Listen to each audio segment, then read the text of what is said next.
Boa noite, irmãs e irmãos. Como é bom ser abençoado pela vida de vocês aqui, ser consolado também por esses hinos que nos fortalecem, porque apesar de nós estarmos entregando a nossa oferta de louvores a Deus, nós também somos alegrados com o louvor, não é mesmo? Nós também somos alegrados em poder adorar o Senhor, não é? Nós somos abençoados com isso, muito gostoso. Isso na comunhão dos santos, é um privilégio. Irmãos, nós vamos dar continuidade então a Romanos capítulo 13, chegamos então no final do capítulo 13,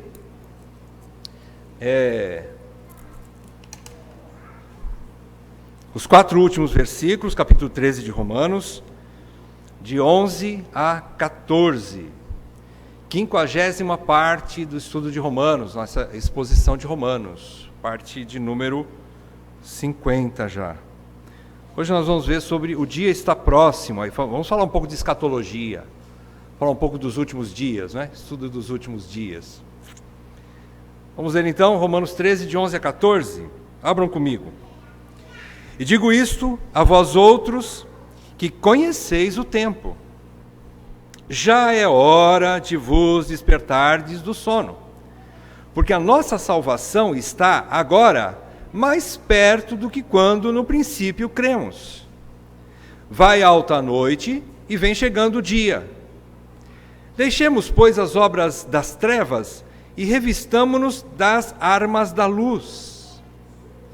Andemos dignamente como em pleno dia, não em orgias e bebedices, não em impudicícias e dissoluções, não em contendas e ciúmes, mas revesti-vos do Senhor Jesus Cristo, e nada disponhais para a carne no tocante às suas concupiscências. Vamos pedir sabedoria para Deus, não só para a compreensão, mas também para a aplicação dessas verdades nas nossas vidas, não é? Eu acho que é um momento de exortação que Deus está nos levando nessa noite.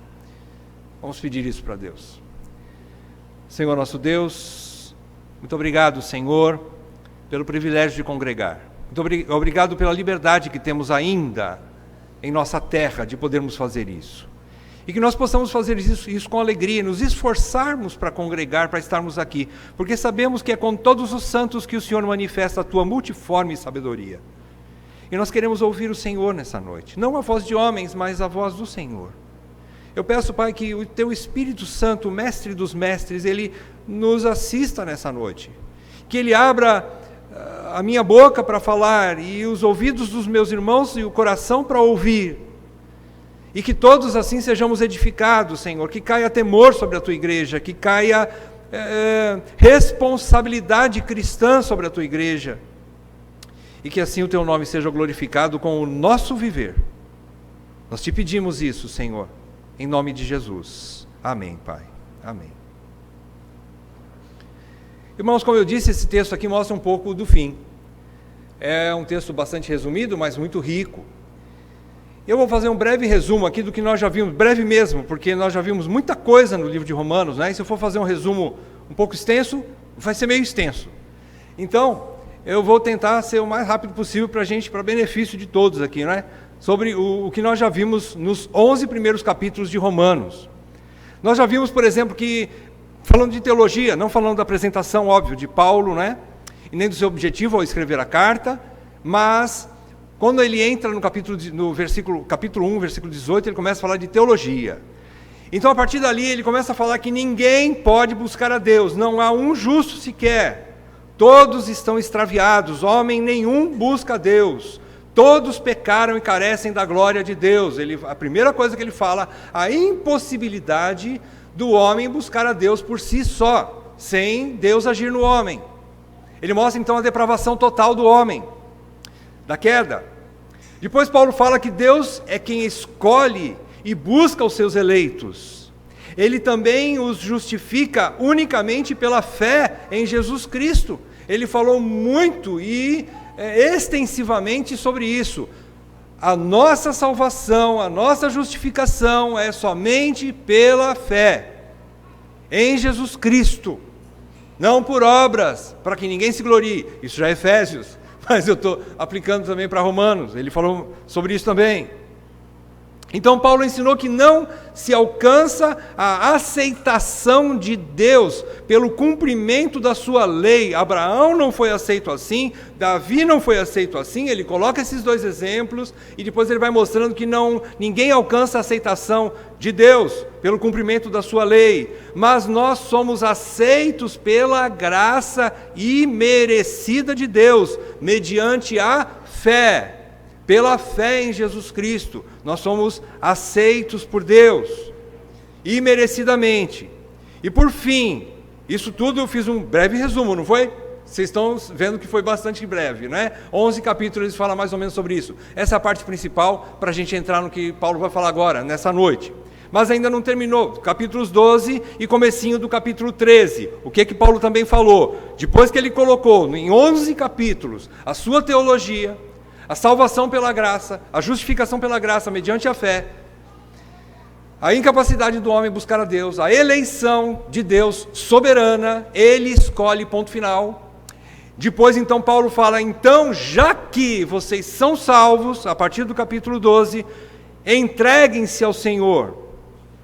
Já que vocês são salvos por sua graça, a partir do capítulo 12 então, ele diz que a lei nos manda para Cristo para sermos salvos, por sua graça. Isso ele falou nos 11 primeiros capítulos, né? Primeiros capítulos. Porém, uma vez salvos por sua graça, Cristo nos envia de volta para a lei, para a observarmos. Então, no capítulo 12 e parte do capítulo 13, que nós já estudamos, até o versículo 10, Paulo diz que uma vez salvos, nós agora praticamos a lei de Deus por gratidão e por amor à tão grande salvação que Ele nos deu gratuitamente no amado Filho, Jesus Cristo. Isso chama-se norma de gratidão.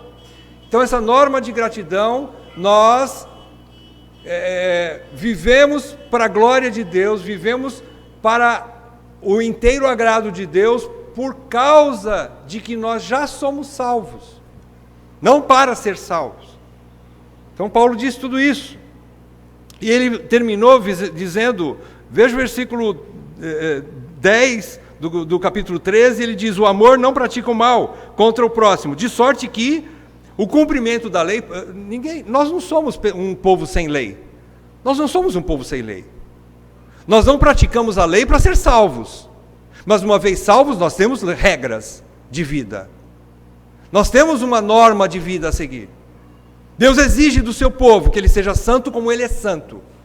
Então agora nós voltamos para a lei. Cristo nos manda de volta para a lei. E ele fala assim, de sorte que o cumprimento da lei é o amor. Então ele mostra que o amor não pratica o mal, o amor não se vinga, o amor ama o próximo, ama o inimigo.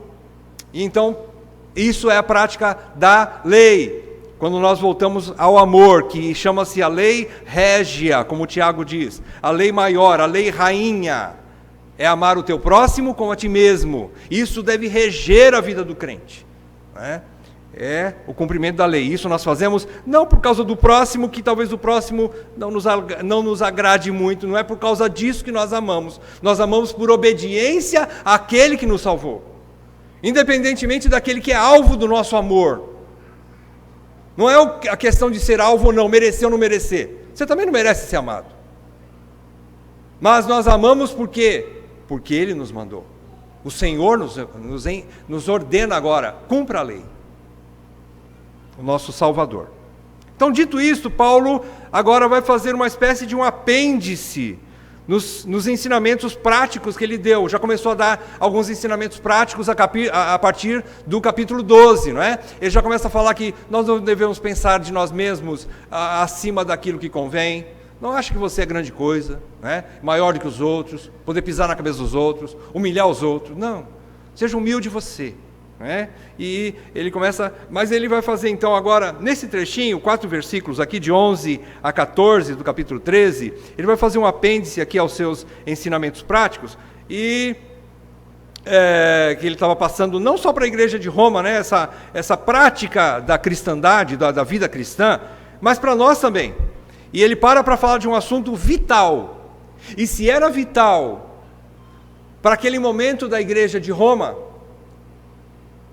muito mais para nós hoje, irmãos. Muito mais. Quero dizer para você que esse trechinho aqui é um trecho que precisa mexer com o nosso coração. Precisa dar uma chacoalhada nos eleitos de Deus, nos membros de igreja. Precisa despertar. Exatamente é o ponto que Paulo vai falar aqui. Qual que é o assunto desses 4 versículos? É o que a gente ouve falar muito nesses dias, mas que você não vê de fato e de verdade. O que a gente mais ouve falar no povo evangélico nos últimos dias? Avivamento? Avivamento? Despertamento espiritual? Nós estamos vivendo um grande avivamento. O que está acontecendo lá na tua igreja? Está tendo barulho. Olha, está tendo assim, a gente se emociona de participar do culto. É uma coisa assim, não posso nem falar. Uma coisa que mexe aqui dentro. Dá até ânsia de vômito. De tanta emoção. Isso é avivamento? Aí Paulo está levando a gente a pensar. O Rodrigo falou de manhã, a nossa fé é racional. Desculpa. A nossa fé é racional, desculpa, de novo. Nós precisamos pensar. Paulo está levando a gente para pensar. Pensa. O que ele vai falar? Sobre avivamento, sobre despertamento espiritual. Bom, ele quer deixar bem claro, antes de começar a falar sobre esses 4 versículos, Paulo quer deixar bem claro que, já que os crentes se consagraram a Deus, que ele diz lá no capítulo 12, 1 e 2, ele diz, vocês se consagraram a Deus, vocês se entregaram como um sacrifício vivo, santo e agradável a Deus. E ele diz, vocês se entregaram a Deus para que suas mentes sejam transformadas e não mais amoldadas pelo mundo, não mais guiadas pelo mundo. Suas mentes estão livres. Vocês têm poder, domínio próprio pelo Espírito Santo para guiar as suas vidas, para tomarem decisões. Vocês não estão mais vinculados com o mundo, presos no mundo. Eu os libertei. Deus, é como se Deus estivesse dizendo, eu libertei vocês. Então, vocês se consagraram. Paulo disse, então, já que isso aconteceu na vida de vocês, vocês estão sendo transformados. Isso para que vocês possam experimentar e cumprir a boa, agradável e perfeita vontade de Deus. Qual é essa boa vontade de Deus? É que você não pense muito de si mesmo, que você não vingue-se a si mesmo, mas que você vença o mal com o bem. Lembram-se de tudo isso no capítulo 12? Vocês se lembram? Nós estudamos que Paulo falou? Não é para vingar, mas é também, capítulo 13, comecinho, confiar no governo soberano de Deus, obedecendo às autoridades por ele constituídas. Isso é uma prova de fé. Já que você foi transformado, você tem que viver desse jeito. E não ficar devendo nada a ninguém, restante do capítulo 13, a partir do versículo 8, né? O versículo 7, e depois ele emenda com o versículo 8. Não fica devendo nada para ninguém, mas ame o próximo como a ti mesmo, que é uma dívida que você tem que ter. Essa dívida é impagável. E ele fala que essa dívida você tem que ter sempre. Então, dito tudo isso, Paulo quer dizer agora, então esta é a hora de viver assim. É agora que você precisa viver desse jeito. Isso não é para amanhã, o tempo do crente é hoje. Irmãos, o dia do crente é hoje. Para nós, a hora é agora, não é amanhã. O tempo é hoje. Então, Paulo está querendo dizer, esta é a hora de você viver desse jeito. Eu estou ensinando algumas coisas, vou ensinar mais algumas a partir do capítulo 14, mas eu quero despertar vocês, eu quero fazer um apêndice aqui, eu quero fazer uma cláusula, tirar vocês um pouco do foco da prática, mas dá uma chacoalhada em vocês, desperta aí. Ou, acorda. É isso que Paulo vai fazer. Então, Paulo vai mostrar o motivo dessa urgência em viver como filhos da luz. E ele diz, abandonando a velha vida pecaminosa. Ele diz que isso é agora, não é amanhã. Versículo 11, vamos lá então, adentrando ao texto, Paulo está dizendo assim, versículo 11, primeira parte do versículo 11, Paulo diz assim, e digo isto, quer dizer, eu disse tudo isso para vocês, e vou dizer mais, e digo isto, a vós outros que conheceis o tempo, já é hora de vos despertardes do sono. Paulo não está falando para descrentes. Paulo está falando para a igreja. Paulo está falando para os cristãos. Vocês conhecem o tempo. Se você não conhece o tempo, você precisa nascer de novo. Paulo não está falando para ímpios. Paulo não está falando para os descrentes. Paulo está falando para a igreja de Deus. Vós que conheceis o tempo, despertem. O que Paulo quer dizer aqui? Paulo quer dizer que, apesar do conhecimento, o conhecimento não anula o dormir no ponto, sabia? As pessoas podem ter conhecimento, mas não sabem o que faz com aquilo, fica aí babando de sono. Estão dormindo. O que você faz com tudo que você aprendeu nos 11 primeiros capítulos de Romanos? O que você fez? Ele então diz que conhecer o tempo exige um acordar do sono, um agir de acordo com alguém que está acordado. É como Paulo estivesse dizendo assim, bom, eu já disse tudo isso para vocês, agora ande desse jeito que eu te falei, que eu te ensinei. Você tem teologia suficiente para você agora praticar. Eu vou ensinar várias coisas práticas, mas ainda que não tivesse essa parte prática, o que você já conhece do caráter de Deus é suficiente para você agir e não dormir no ponto. Não seja preguiçoso, ele está falando, desperta. Então entendo, irmãos, esse texto é para mim, para você, que conhece o tempo, e você não pode dizer que não conhece.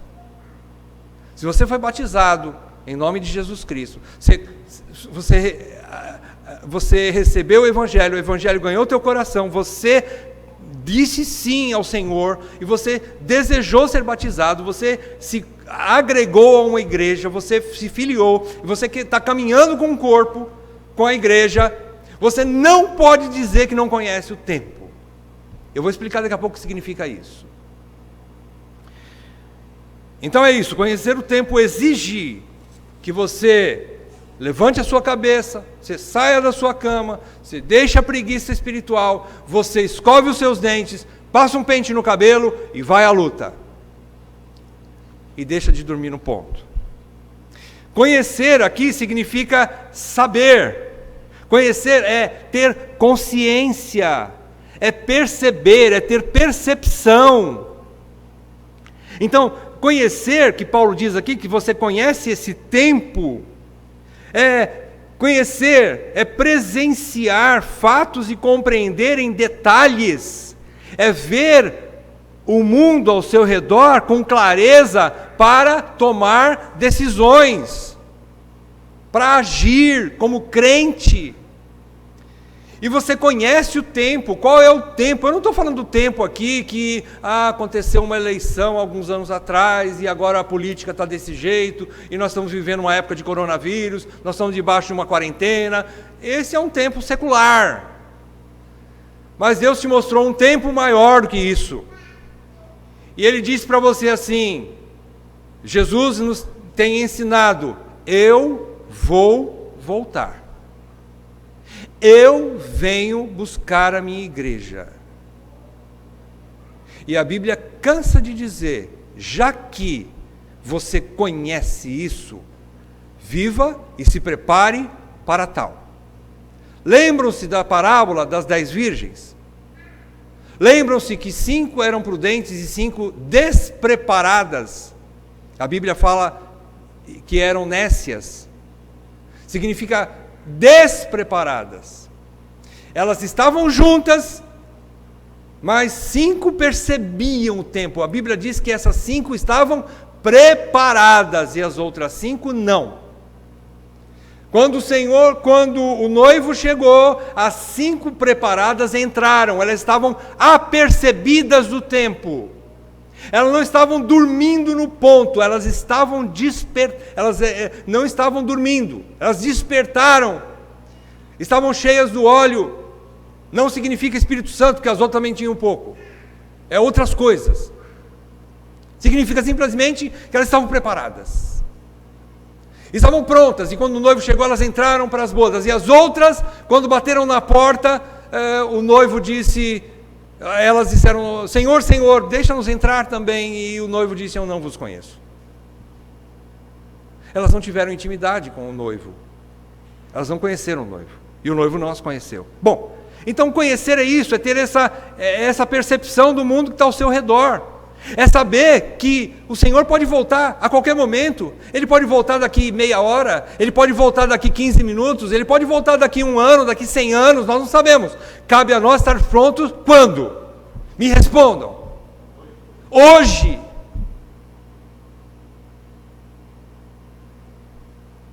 Então, eu coloquei aqui 3 pontos bem práticos para que a gente possa entender o que pode roubar dos crentes ou das pessoas, né?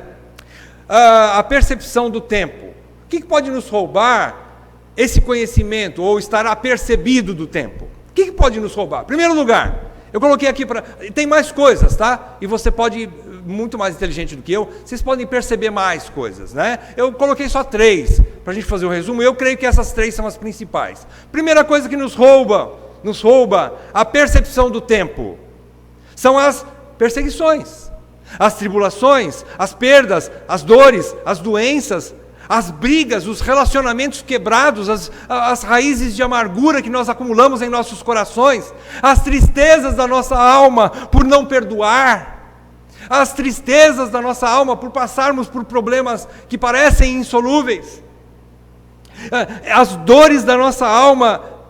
E essas perseguições, essas dores, o primeiro motivo que nos roubam essa percepção, podem nos roubar. Se nós não tomarmos alguns cuidados, eles podem nos roubar. Mas Deus prometeu que junto com toda tentação, e a tentação não só tentação no sentido pecaminoso, mas também a nível de problemas, Ele não nos daria além da nossa condição de suportar. Ele nos traria juntamente com isso o escape. Ele nos proveria condições de suportar. O ferreiro, ou melhor, o ourives, não deixa que o fogo aqueça mais do que o normal para derreter o ouro, para simplesmente separar as impurezas, mas não estragar o ouro. Quando chega no limite da temperatura, que pode trazer malefício para o ouro, o ourives desliga o seu aparelho que aquece, separa as impurezas, mas o ouro fica intacto, o ouro fica ali presente. E assim Deus faz conosco. Então a primeira coisa que pode nos roubar essa percepção do tempo são as dores da alma, as perseguições, os problemas da vida. Segunda coisa são as fascinações, as tentações e os apelos do mundo. Os desejos da nossa carne e os cuidados excessivos com a vida. Eu não estou falando somente de coisas pecaminosas, os apelos pecaminosos, né? Por exemplo, a pornografia, né? Que pode nos roubar a sensibilidade com o nosso relacionamento conjugal. A pornografia é um veneno que está tirando a percepção, tanto de homens como de mulheres, do seu cônjuge, da sua vida, do seu leito sem mácula. E não só isso, mas eu estou falando também de cuidados excessivos com a vida. O que significa isso? Significa também colocar o trabalho em um lugar que ele não merece na sua vida. Colocar o trabalho como um ídolo, como um princípio, como um fim. Eu uso Deus para ser abençoado no trabalho, em vez de fazer o contrário. Eu preciso trabalhar para que eu possa também glorificar Deus no meu trabalho. O meu trabalho não pode estar acima de Deus. Então, os cuidados excessivos com a vida é outra coisa que rouba a nossa percepção do tempo. Terceira coisa, e isso aqui, meus irmãos, tem gente, e principalmente no povo evangélico, eu sinto porque cada dia mais eu tenho conhecido mais gente que está dentro deste aspecto aqui que eu vou falar agora, que chama-se religiosidade, que chama-se vida legalista. São pessoas que estão fazendo para Deus. Deus nunca pediu nada daquilo. Deus quer relacionamento. Deus quer que nós primeiro sejamos para Ele, para depois fazermos alguma coisa para Ele. Deus está querendo filhos e relacionamento com esses filhos, muito mais do que serviço. E essas pessoas, nessa religiosidade toda, nesse legalismo todo, eles estão dentro de uma prática, de um formalismo religioso morto, infrutífero para Deus. Não está fazendo nada, ainda que eles digam assim: Senhor, Senhor, em Teu nome eu expulsei demônios, em Teu nome eu curei doenças, em Teu nome eu fiz muitos milagres, em Teu nome eu profetizei. E Deus vai responder para eles: eu nunca vos conheci. Nunca. Apartai-vos de mim que praticais a iniquidade. Vai embora daqui. Tem muitos religiosos aí, irmãos, dentro de igrejas, entre aspas, fazendo coisas para Deus, e Deus vai dizer para eles naquele dia: eu não vos conheço. Eu não vos conheço. Então, a religiosidade está afastando, eles estão dormindo no ponto, eles estão cegos, eles não estão percebendo o tempo.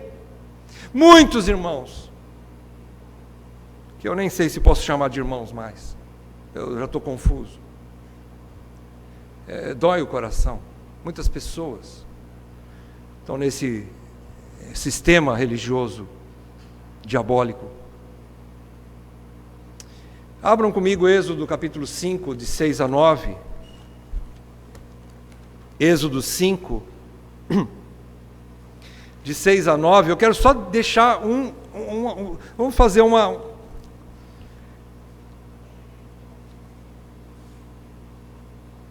isso mesmo, Êxodo 5, de 6 a 9. Só para fazer tirar um exemplo bíblico, né, do que eu falei sobre esses tipos de cuidados, né? Olha só, diz assim, Êxodo 5, né, que eu falei, é isso? De 6 a 9. Naquele mesmo dia, pois, deu ordem Faraó aos superintendentes do povo e aos seus capatazes, dizendo: daqui em diante não tornareis a dar palha ao povo para fazer tijolos, como antes. Eles mesmos que vão e ajuntem para si a palha, e exigireis deles a mesma conta de tijolos que antes faziam. Nada diminuireis dela. Estão ociosos, e por isso clamam: vamos e sacrifiquemos ao nosso Deus. Agrave-se o serviço sobre esses homens. Presta atenção, versículo 9. Agrave-se o serviço sobre esses homens, para que nele se apliquem, e não deem ouvidos a palavras mentirosas. Faraó, a personificação do rei deste século, do príncipe deste século, Satanás. Faraó disse assim: dê mais trabalho para esse povo, porque trabalhando, eles não vão ter tempo para Deus. Eles vão gastar tempo com o trabalho. Eles não vão perceber: o trabalho é digno, o trabalho gera dinheiro. Sem trabalhar eu não consigo sustentar a família. Sem trabalhar eu não pago as contas. Só me responde uma pergunta: sem Deus você respira? O que é mais importante, a vida ou as coisas? E aqui Faraó roubou isso deles, está querendo tirar, e tirou. durante um período, do povo de Israel. Vocês conhecem a história, né? Eu não preciso explicar muito. Era o povo de Israel aqui, que Moisés estava para libertar o povo, Deus disse para Moisés falar com o faraó disse, não, eu não vou libertar esse povo, e aí disse, eu vou agravar então o serviço deles. Eles estão pensando muito em Deus, eles estão querendo participar muito das reuniões, eles estão indo muito na EBD, eles estão indo muito nos cultos, eles estão indo muito nas reuniões no meio de semana, eles estão muito envolvidos com esse negócio de ler Bíblia, de ler livros, de orar, de estar nas reuniões. Vamos tirar a palha deles. Vamos dar mais trabalho para eles, para que eles não tenham um domingo livre para vir me adorar. Quem fez isso? Faraó. Isso roubou a percepção. E o crente fica que nem tonto, não sabe o que faz mais. Já não consegue mais olhar para o alto, para Deus. Só olha para baixo, para esse galinheiro. Trabalhar, trabalhar, trabalhar, trabalhar. Minha vida é trabalhar. Meu nome é trabalho, meu sobrenome é hora extra. Bobagem. Que bobagem, você vai morrer no teu trabalho.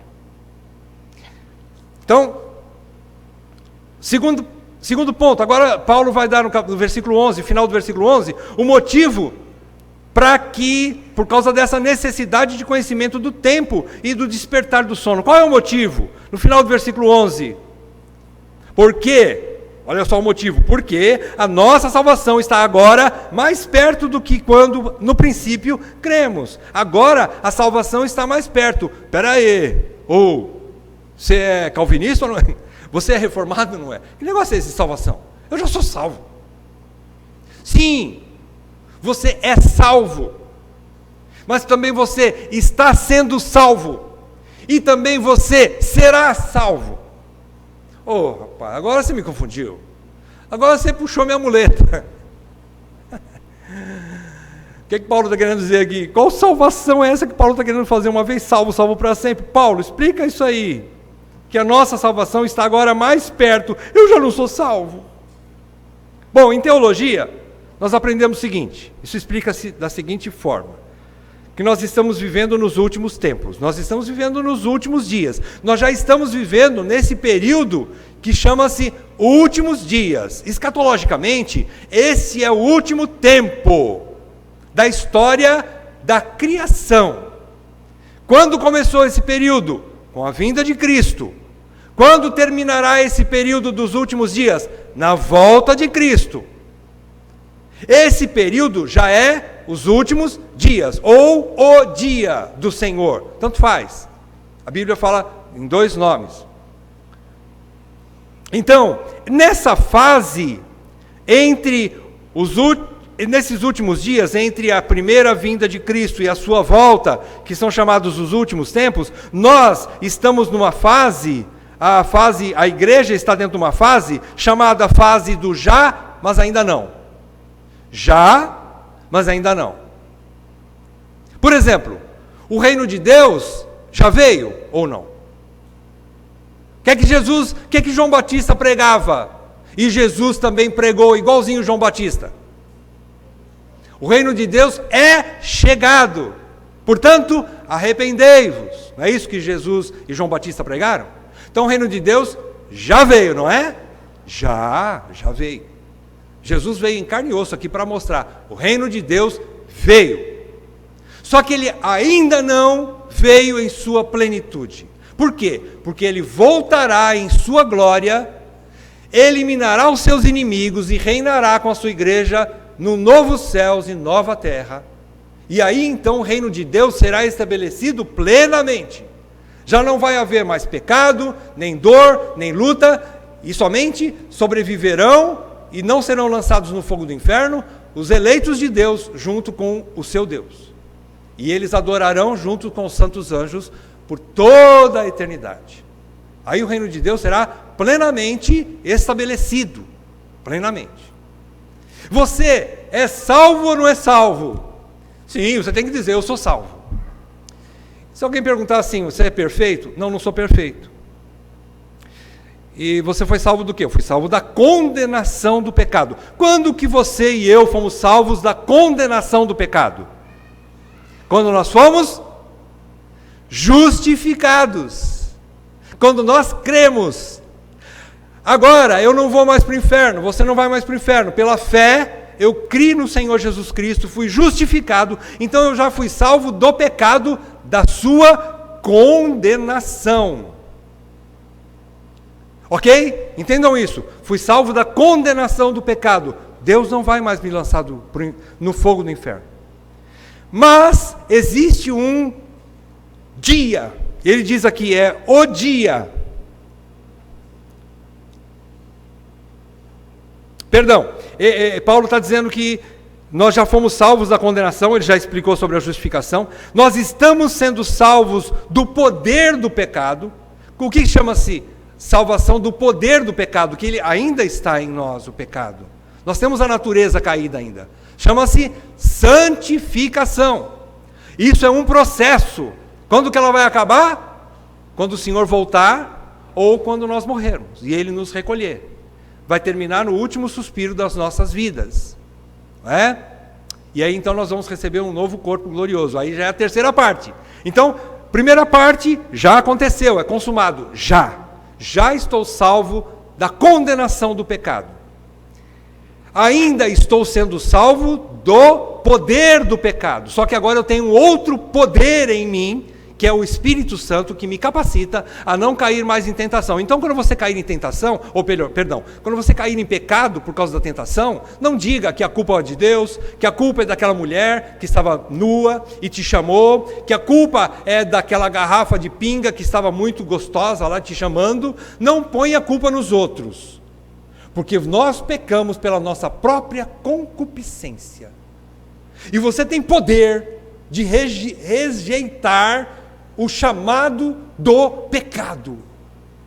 Esse poder não é teu, mas você tem. Quem te deu? Deus. Como é que se chama? Espírito Santo. Não jogue a culpa nos outros. Se você pecar, diga como Davi: eu pequei. Não foi Batseba culpada. Eu pequei. Então, nós estamos nesse processo de santificação. Terceiro, seremos salvos da presença do pecado. Então, lá, esse terceiro passo da salvação é o que Paulo está falando aqui, que essa salvação está mais perto. Se estava perto na época de Paulo, imagine agora, né? Está mais pertinho ainda, está chegando. Qual é essa salvação? É a glorificação, quando nós seremos salvos da presença do pecado de uma vez por todas. Aí nós receberemos um novo corpo que não vai mais sofrer a tentação do pecado. Aí nós não vamos precisar de mais nada a não ser da presença de Jesus Cristo para adorá-lo para sempre. E aí nós não vamos ter nenhuma necessidade a mais. E por isso esse corpo incorruptível não vai mais pecar.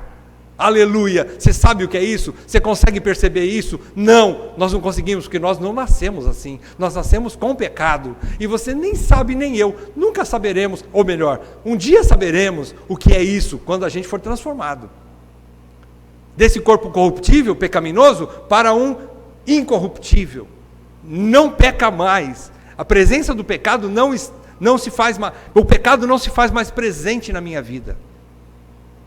E é essa salvação que Paulo está falando aqui. Então, a salvação que está cada dia mais perto é a salvação final, a glorificação ou a vida eterna, a definitiva salvação. E aí ele parte para o capítulo 12, ele vai fazer uma nova analogia. Ele diz: vai alta a noite e vem chegando o dia. Versículo 12 agora. O que ele quer dizer com isso? Vai alta a noite e vem chegando o dia. Ele está terminando, fazendo uma nova analogia sobre esse período entre o já e o ainda não. O que ele está falando agora? Nós estamos na madrugada. O dia não chega de repente, é tipo assim, está lá a noite, escuridão, você não vê nada. De repente o sol, pá! E já vira o dia, né? Aquele clarão assim, pá! De repente, como você acende a luz do teu quarto? É assim que funciona? Não. A madrugada vai chegando, aquela coisa maravilhosa, a noite vai indo embora, a escuridão vai passando e aos pouquinhos o sol vai chegando, clareando até que ele ele clareia tudo, né? Nós não chegamos lá no solão ainda, no dia. O dia está próximo, está chegando, mas não chegou.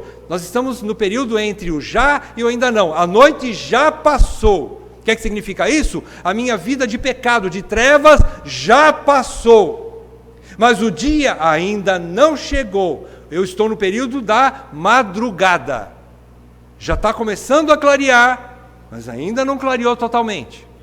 Então, a noite ontem já está passado, já estamos salvos da condenação, do pecado, isso já aconteceu. Ou seja, já estamos justificados, isso já aconteceu. O dia, o futuro, o amanhã, está chegando, ainda não, mas está chegando. O momento de sermos, então, transformados e salvos da presença do pecado, para vivermos com Deus para sempre nos céus. Isso ainda não. Então nós estamos nesse período, esse meio aqui. Mas o hoje, então, o que significa esse hoje presente? Esse é o processo de santificação. E Paulo vai começar a explicar como que funciona esse processo, Paulo. Ele vai começar a explicar, versículo 12, segunda parte do versículo 12. Ele começa a falar, deixemos, pois, ou seja, já que você não é mais noite, não é mais trevas, deixemos, pois, as obras das trevas, isso é vida passada, e revistamo-nos das armas da luz. Armas aqui significa também armadura. Paulo quer dar a entender também que vai ser uma guerra, que você vai ter que guerrear. Qual é essa guerra que vai acontecer? Carne e espírito. E onde acontece essa guerra? Dentro de nós, na nossa mente. O pecado, a carne e o inimigo nos chamando para o pecado, para a satisfação da carne. E o Espírito Santo falando, seja santo porque eu sou santo. Então vai haver uma guerra. Então Paulo diz, revista-se da armadura, toma as armas da luz na mão, porque vai ser duro. Irmãos, não brinca com o pecado, você é mais fraco do que ele. Não brinca com Satanás, você é mais fraco do que ele. Não bota aquele versículo na mente, maior é o que está em mim do que está no mundo. Tudo bem, mas você ainda é fraco na carne. O espírito está pronto, mas a carne ainda é fraca. Não brinque com o pecado. Não brinque. E ele então está dizendo isso. Começa a aplicação.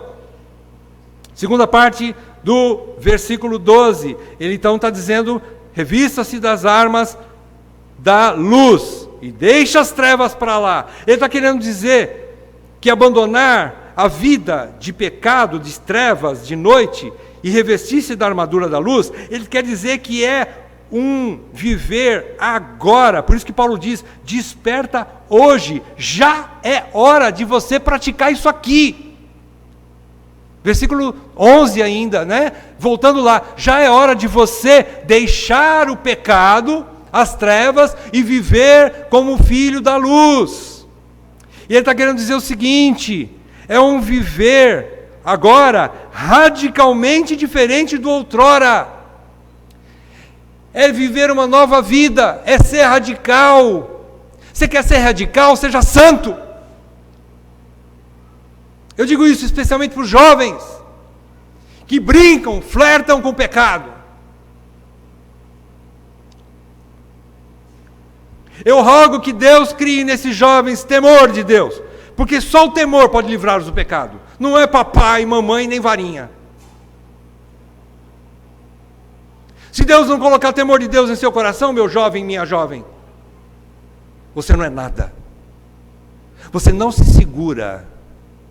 Você não tem poder. Mas se você é cristão ou cristã, tome posse da armadura da luz. Comece a viver de modo digno. Se você não está vivendo ainda, arrependa-se. É hoje, viu, gente? Não pense que você tem 15, 16, 17, 18, 19 aninhos aí, que você pode esperar mais 40. A Bíblia está te chamando, lembra-se do dia de Noé? Todo mundo casava, se dava em casamento, continuava no pecado e tal. De repente veio a chuva. Se você não quer ser pego sem guarda-chuva, revista-se da armadura da luz. Tome cuidado. Então, é um viver radical. Segunda exortação, segunda ensinamento de Paulo. Como é que eu me santifico? Versículo 13. Ele diz, andemos dignamente como em... onde é que eu me perdi? Fui olhar o relógio ali, está vendo?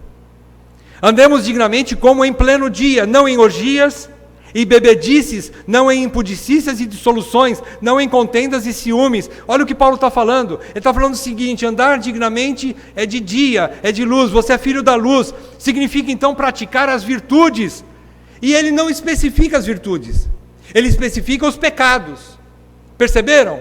Ele não fez uma relação assim, ó, faz isso, faz aquilo, que isso é virtude, né? Não, mas você quer aprender? Anota aí.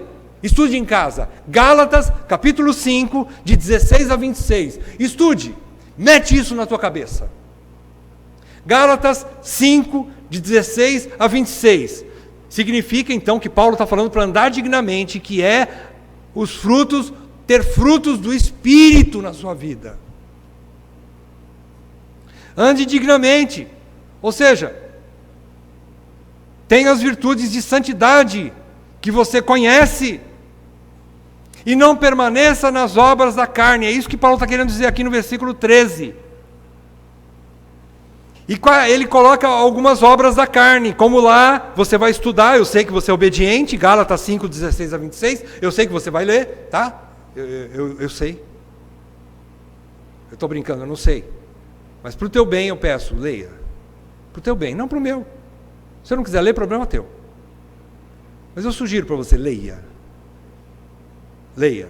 Então, o que ele faz? Ele separa em 3 pares de pecados aqui, de práticas pecaminosas. Primeiro, orgias e bebedices. O que significa isso? Orgias significa farras, significa naquela época de Paulo, os chamados bacanais. Isso começou lá atrás. O que era bacanal? Troca de casais. Isso era prática comum na vida dos romanos, não é? Era o sexo livre, não é? Nas festas dele tinha isso.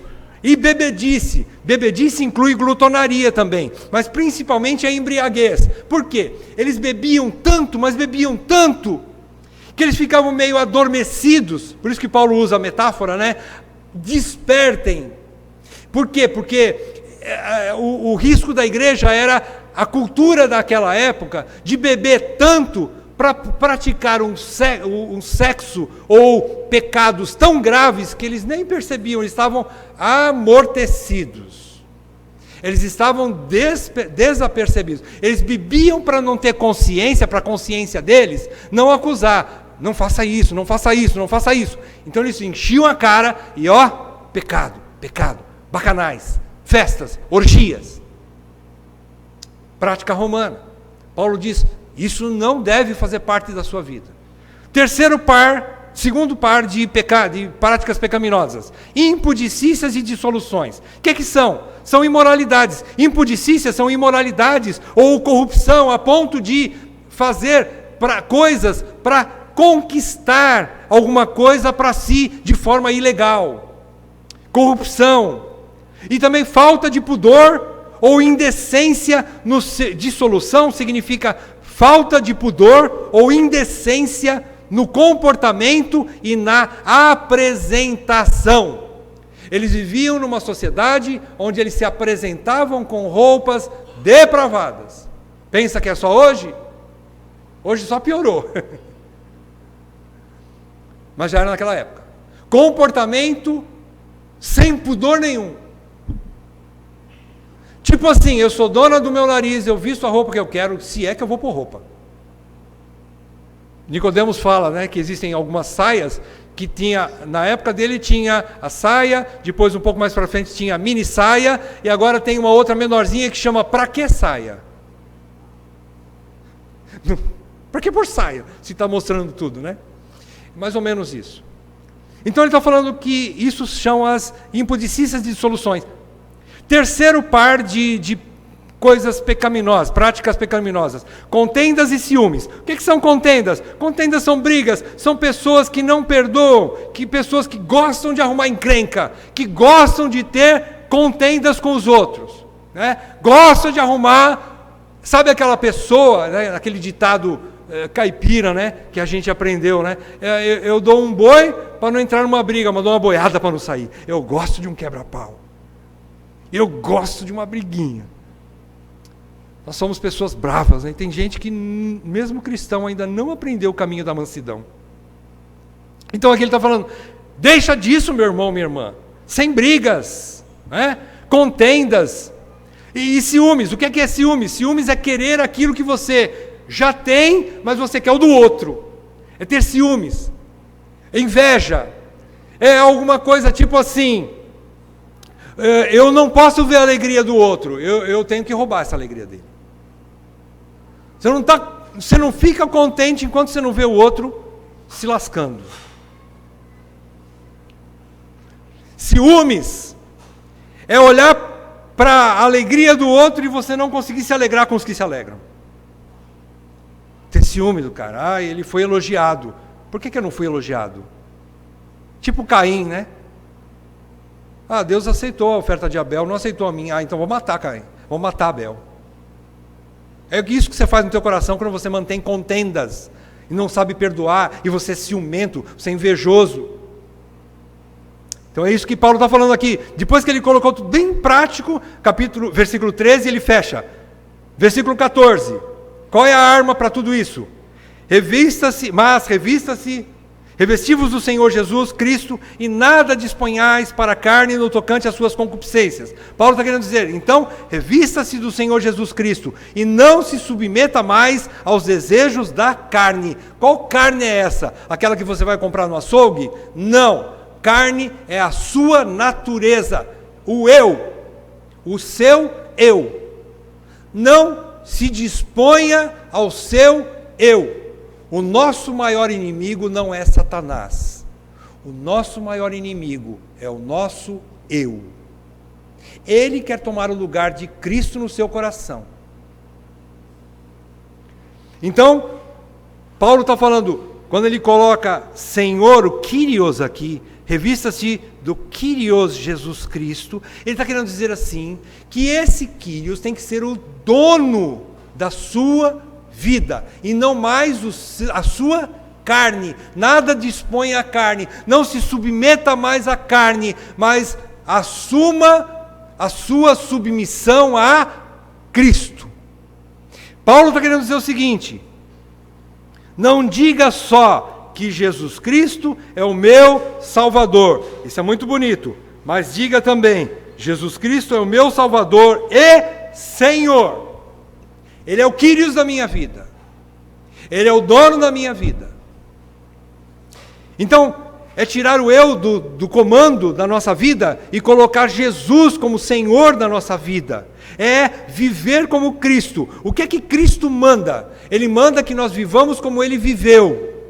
Jesus diz que nós temos que cumprir os seus mandamentos se nós o amamos. E os seus mandamentos são justamente viver como Ele viveu. É ter o caráter dele formado em nós. Ter as reações e ações de Cristo. É tê-lo como Senhor no comando da sua vida. É ter Cristo não só como seu Salvador, mas também como seu Senhor. Por quê? Porque sem Ele, nada podeis fazer. Ele é a nossa força contra a carne. E sem Ele, você não vai conseguir subjugar os desejos da sua carne. Você não vai conseguir ter domínio sobre o poder do pecado na sua vida se você brincar de relacionamento com Jesus Cristo. Sabe eu temo, irmãos, que nós estejamos criando uma geração de crentes Nutella, né, como diz por aí. Não tem mais aquele relacionamento sério com Deus. Não sabe mais pedir perdão dos pecados. Não se arrepende mais quando comete pecados. Quando são disciplinados, faz biquinho e sai da igreja. E aí vai. Crente Nutella. Não é raiz. Que geração é essa? Para onde eles estão indo? Fechando. Paulo então deixou bem claro seus ensinamentos. Vivam como filhos da luz, porque o dia está chegando. Não brinca mais com Deus, e o tempo é hoje, é agora. Não saia daqui sem tomar uma decisão na tua vida. É hoje, irmão. Pega o capítulo 3 de Hebreus, estude. Lá ele diz: hoje, se ouvirdes a voz do Espírito, não endureçais o vosso coração, como foi no dia da tentação, no deserto. Não endureçam o seu coração. Não fique pensando que é para o outro que não veio, que não está aqui presente. É para você que está presente aqui. Essa palavra é para você, para mim. Se um dia essa gravação chegar para alguém, Deus sabe lá para quem ele vai levar. Mas eu estou falando para nós essa noite. Eu quero deixar uma tarefa para casa, eu sei que vocês são obedientes, já falei isso. Uma coisa que eu vou pedir para vocês. Uma tarefinha. Estude, anota aí, irmãos. Estude 1 Tessalonicenses, capítulo 5, de 1 a 11. Faça uma conjunção, uma conexão de 1 Tessalonicenses 5, de 1 a 11, com essa porção que nós estudamos nessa noite de Romanos, e responda para você mesmo: você conhece o tempo? Você conhece o teu tempo? E junto com essa pergunta, responda para você mesmo: o que eu vou fazer então se eu conheço o tempo? Qual vai ser a minha atitude daqui para frente? Diga para você mesmo, olha no espelho e diz, aponta para aquele cara que vai aparecer no espelho, ou para aquela menina que vai aparecer no espelho, e diga assim: você é crente mesmo? Conversa com ela, conversa com ele. Põe o dedo no seu próprio nariz lá no espelho e diga assim: você é crente? Então é hoje. Meu compromisso com Deus é hoje, não é amanhã. Faça esse estudo, vamos concluir e aplicar. Primeiro lugar, primeira aplicação, nós crentes temos uma visão escatológica confusa, é verdade, estamos entre o já e o ainda não, isso traz um pouco de desconforto, por isso existe o quê? A igreja que nos ensina, que nos guia, o Espírito Santo que nos dá a graça de, através da luz das Escrituras, a Bíblia não diz que ela mesma é lâmpada para os nossos pés e luz para o nosso caminho?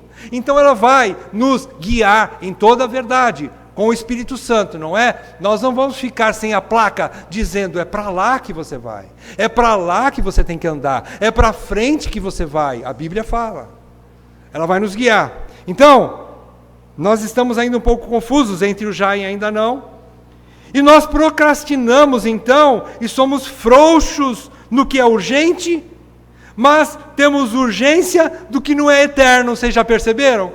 Nós trocamos, o que não tem valores eternos, e nós colocamos em primeiro lugar na nossa vida. Mas o reino de Deus, nós não colocamos em primeiro lugar. Mas eu preciso pagar minhas contas. Você não sabe como é que eu tenho dívida. Quem paga as tuas contas é Deus. E se Ele tirar a tua saúde, você não vai trabalhar mais, não vai ganhar um centavo e você não vai mais pagar conta nenhuma. Então coloque o reino de Deus em primeiro lugar, tenha vergonha na cara. E para de falar bobagem. Que você vai pagar suas contas, não é você que paga. E sem Deus, nem respirar você respira. Então é preciso pedir para Deus calibrar a nossa visão de mundo. Nós muitas vezes ficamos conhecendo, mas dormindo. Precisa calibrar. Como é que eu calibro? Como que nós calibramos a nossa visão? Na prática, como é que funciona? De novo, vamos voltar naquela coisa chata, Você está cansado de ouvir o Newton dizer aqui na frente. Qual é a prática do crente? Chamam-se meios de graça. Como que é? Vamos lá, catecismo. De novo, oração. Tenha uma vida de oração. Quem ora, acredita que Deus existe e se relaciona com Deus. Você tem orado? Gente, não precisa responder que você vai passar vergonha aqui nessa noite, eu sei. Tenha uma vida de oração séria com Deus. Não é aquela oração: Senhor, obrigado pelo pão com manteiga hoje, pelo café com leite. Em nome de Jesus. Faça essa também. Mas confesse os seus pecados. Fale o quanto você tem sido ruim, cruel para sua esposa. Quanto você tem sido uma mulher amarga e espinhosa para o teu marido. Confesse os seus pecados. Como você não sabe ainda criar filhos, disciplinar filhos. Como você ainda precisa aprender. Como você é soberbo e não quer aprender com os mais velhos. Confesse os seus pecados. Isso é uma oração de verdade. E peça para Deus: eu quero mudar, Senhor, eu não aguento mais, eu estou fedendo. Faça como Paulo: desventurado homem que sou, quem me livrará do corpo dessa morte? Senhor, eu estou podre. Eu preciso mudar. Eu não me aguento mais. Salva-me de mim mesmo. Essa é a oração que você tem que fazer. Aprenda a orar, irmão, irmã. Então, em primeiro lugar, uma vida de oração, de intimidade com Deus. Você vai começar a calibrar a tua visão. Segunda coisa, estudo real das Escrituras. Leia a Bíblia. Leia a Bíblia como alguém que quer aprender de fato. Como alguém que quer se alimentar daquilo. Dê tempo de qualidade para aquilo. Para o estudo das Escrituras.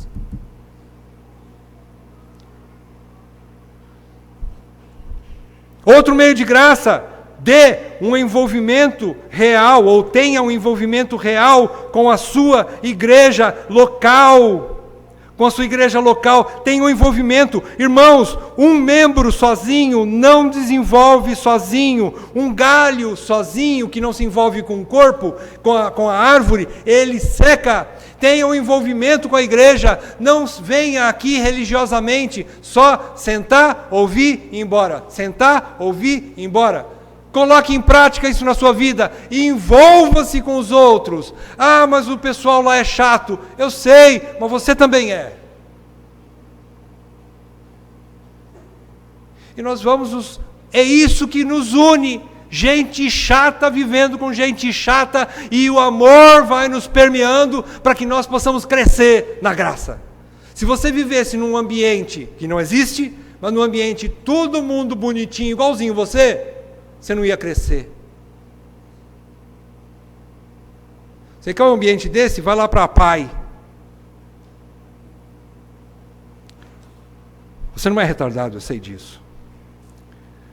O que mais? Dê para você mesmo uma vida de deixar as trevas para viver na luz, assumindo os seus pecados, arrependendo-se, confessando e deixando esses pecados. Cada vez que o Espírito Santo lhe mostrar, não deixe para amanhã. Se o Espírito Santo mostrar que você pecou, arrependa-se, confesse, restitua, peça perdão se for o caso, para quem for, mas não fique em pecado.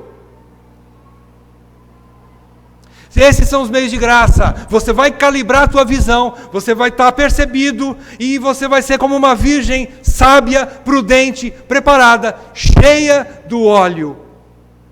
E quando o Senhor voltar, você vai estar apercebido, apercebida. Segunda aplicação: clame por misericórdia, já que o dia se aproxima. Se o dia está se aproximando, clame por misericórdia, mas... A gente fala assim, né? Eu estou clamando por misericórdia. Ah, tá. Você não sabe que você é a misericórdia ambulante de Deus? Que se você está vivo, respirando, e aqui nessa noite, Deus já usou de misericórdia com você? Você não sabe que Deus já teve misericórdia trazendo você para uma reunião como essa? Você não sabe que você está aqui por causa da misericórdia de Deus na sua vida? Então... o que você vai fazer com a misericórdia de Deus hoje? Se o teu tempo, o tempo do crente é hoje, o que você vai fazer com essa misericórdia de Deus hoje? Não menospreze as misericórdias de Deus na sua vida hoje. Então, seja radical, dispa-se das roupas sujas, das trevas, da carne, da moleza.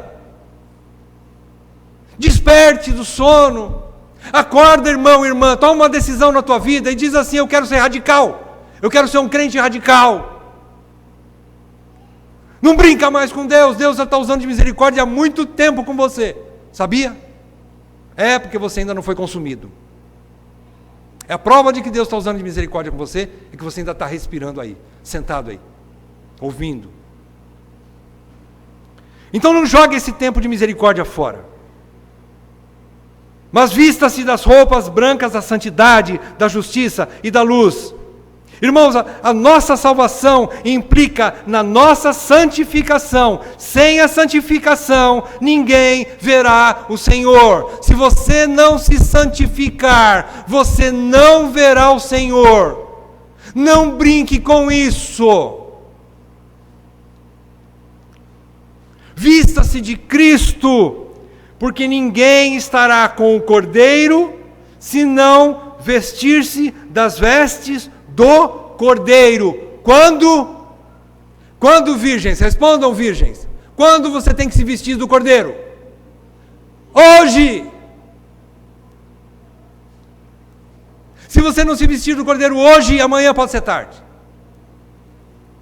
Abra comigo para encerrar Apocalipse e leia junto aí na sua Bíblia, hein? Eu não estou vendo, mas o Espírito Santo está. Apocalipse 19.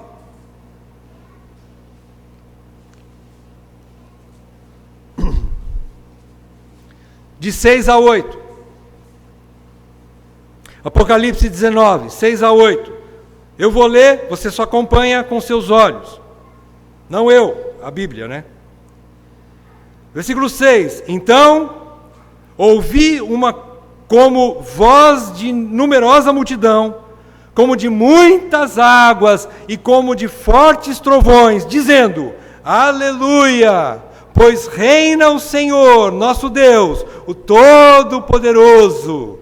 Alegremo-nos e exultemos e demos-lhe a glória, porque são chegadas as bodas do Cordeiro, cuja esposa, preste atenção aqui, cuja esposa a si mesma já se ataviou, pois lhe foi dado vestir-se de linho finíssimo, resplandecente e puro.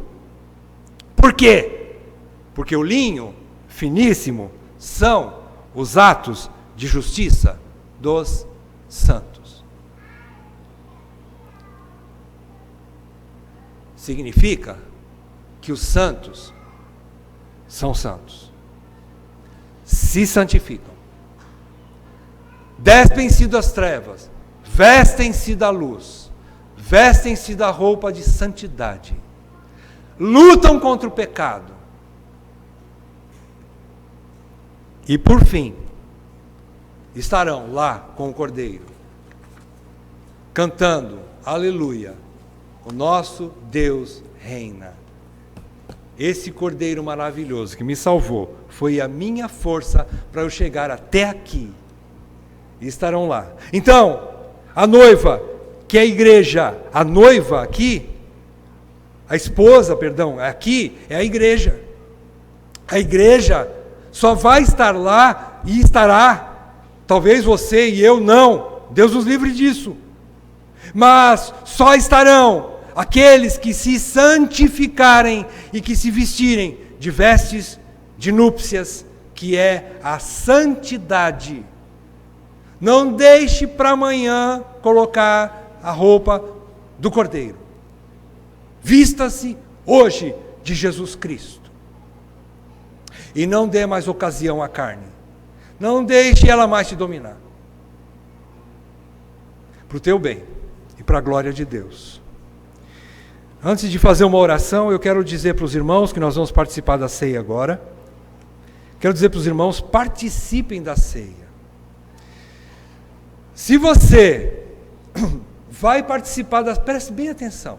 Se você vai participar da ceia, dizendo assim, eu mereço participar da mesa do Senhor, então, não participe. Mas se você, no seu coração, diz assim, Senhor, obrigado porque o Senhor permite que eu participe da tua mesa, pela tua graça. Isso não é porque ainda não, né? Ainda não sou perfeito. E se você esperar ficar perfeito para participar da mesa do Senhor, você não vai tomar a ceia aqui não, viu? Nesse mundo não. Você só vai tomar lá na glória, mas aí vai ser tarde. O Senhor está convidando para tomar agora. Então, tome a ceia por causa dos méritos de Cristo, não os teus. Participe. E se tiver alguma coisa que no teu coração, eu sei que o Rodrigo vai apresentar para nós a ceia, Mas ele vai ler o texto e eu já estou adiantando. Participe, e se tiver alguma coisa que no teu coração te incomoda, resolva depois. Mas agora, tome a ceia. Não pelos méritos seus, mas pelos méritos de Cristo. Amém? Vamos ouvir a ministração da ceia então. E oremos ao Senhor. Feche seus olhos. Vamos orar. Ó Deus, muito obrigado por essa porção da Tua palavra que tanto fere o nosso coração. Muitas coisas aqui, Senhor, nos incomodam e eu peço que realmente isso não fique, esse incômodo, somente nesse momento aqui, Pai. Mas que durante essa semana e começando hoje, isso nos incomode tanto que nós possamos ser radicais conosco mesmos. Possamos chegar a ponto de realmente nos despir do velho homem e de uma vez por todas vivermos como filhos de Deus. Como verdadeiros crentes, eleitos do Senhor. Pai, não deixe que a nossa geração vire uma geração de crentes que dormem no ponto. Não deixe que nós sejamos crentes que estão levando a vida cristã, empurrando com a barriga, de maneira frouxa e relaxada. Mas, Senhor, faz com que nós possamos ter temor em nossos corações nessa noite, para que nós possamos abandonar o pecado e, mais do que isso, para que nós possamos deixar as coisas que não têm maior valor, para nos apegarmos para as coisas que têm infinito valor, que são as coisas do alto, as coisas do Teu reino, a nossa comunhão com o Senhor. Desperta-nos do nosso sono, Senhor. Tira essa letargia de nós e faz com que nós possamos andar prudentemente, como de dia. Eu te peço isso para cada um de nós aqui nessa noite e por todo o nosso rebanho, em nome de Jesus. Amém, Pai. Amém.